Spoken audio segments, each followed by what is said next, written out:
Well, hi, and welcome to another episode of Proven Principles. My name is Jeff Gamagami.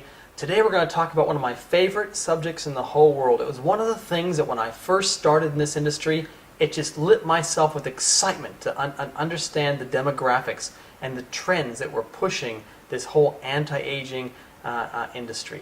So I'm going to spend a few minutes talking to you about the aging population and really why it's just absolutely such incredible timing to be involved in the anti-aging market right now. In fact, I don't know why you'd want to be involved in any other kind of industry but something related to anti-aging. I mean, let's face it, business is all about finding a need and filling it.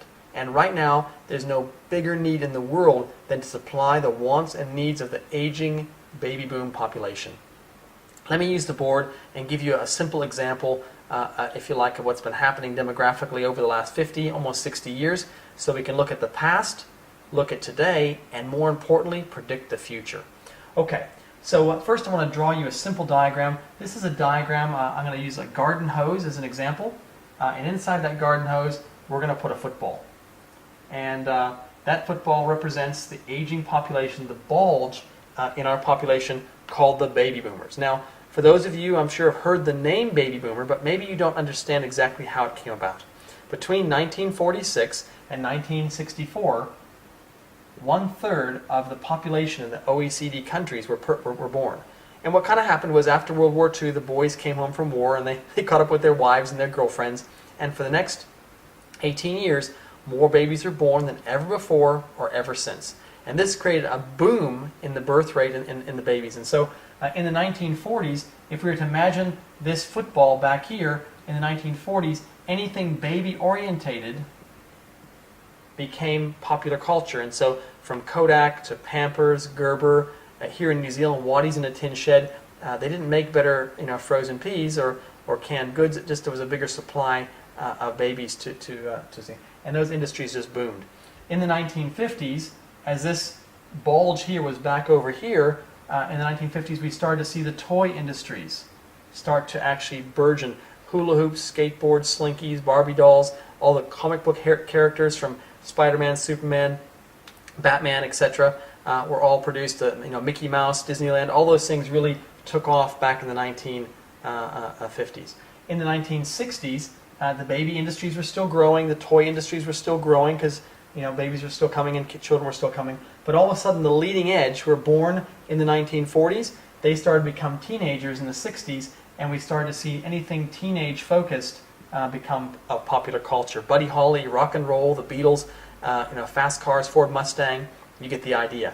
Are you seeing a trend here? In the 1970s, the leading edge turned into young adults, and we started to see flower power and peace marches as we had these young adults burgeon into our society. And 1980s, the leading edge of the boomers moved from their 20s into their 30s, and the hippies turned into yuppies. We saw first home buyers, for example, the housing boom we had back in the 1980s. You couldn't have gone wrong in the 80s in property. The people who were buying Ford Mustangs back here in the 60s were now buying minivans.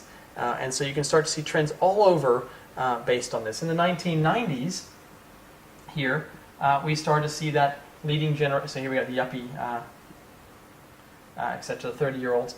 In the 1990s, the leading edge reached 40. And of course, as we see people reach 40, they hit midlife crisis, and perhaps their father had been in a profession, and they had joined that same profession, maybe their grandfather, father, etc., and themselves, and they decided, I don't like that profession. They had midlife crisis.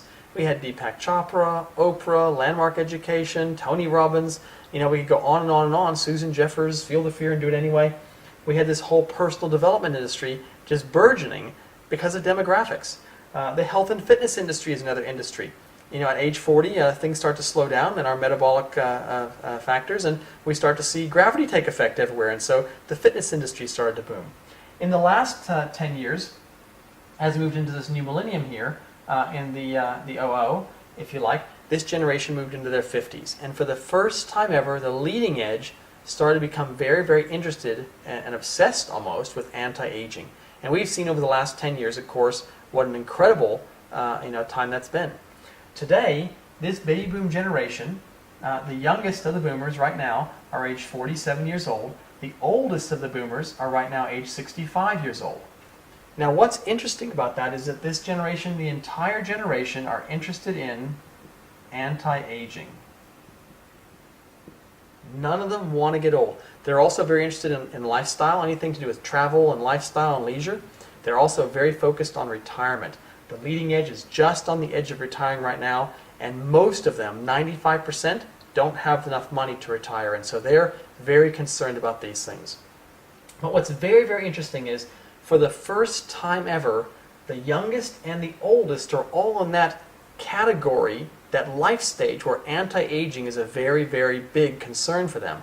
Lines and wrinkles, I mean, let's face it, none of them want to look older and none of them want to feel older. They want to feel and look as good as they can for as long as they can. And believe me, if you're in your 20s today, you think a 40, 50, 60-year-old is old. But if your median age here 55, believe me, it's prime. And so this generation wants to, they want to take 100 years to age to 50. And so it's exciting. Now, if we take a look into the future, and this is what's very exciting, if I take this bulge and I go out 10 years and 20 years and even 30 years into the future, you see, in 10 years' time, this generation will be 57 to 75. In 20 years, they'll be 67 to 85. And this generation is still going to be interested in products and services that meet their needs to help them look and feel better. Keep them feeling like they want to feel. But what's exciting is their children, the X and Y generation, the ones that are in their 20s and 30s right now, as they, over the next 10 and 20 years, move into this same life stage, the market's exploding. It's absolutely out of control. There are people who believe that the anti-aging industry will be the next trillion-dollar industry. And it's simply based on demographics. Demographics of everyone at the same time wanting the same products, and as time moves on, the X and Ys, their children and their grandchildren, moving towards that same stage. And I'm sure that as you understand this and spend some time to think about what I've just said to you, you'll understand that, again, while you're in the right place at the right time, right now.